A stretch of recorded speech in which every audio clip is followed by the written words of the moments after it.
আসসালামু আলাইকুম।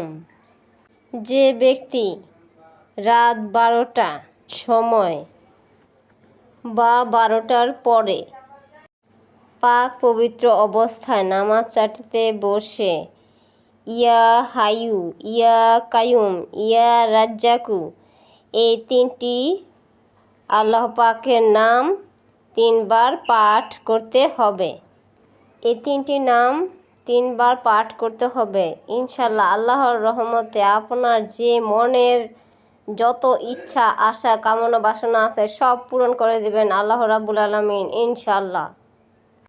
তো ভিডিওটা শেয়ার করে দিন, এতে আপনার অনেক অনেক সওয়াব হবে। এতে অসংখ্য মানুষ জানতে পারবে এবং শিখতে পারবে এবং আমলটি করতে পারবে। ভালো লাগলে চ্যানেলটি সাবস্ক্রাইব করে রাখুন, লাইক শেয়ার দিয়ে আমার পাশে থাকবেন।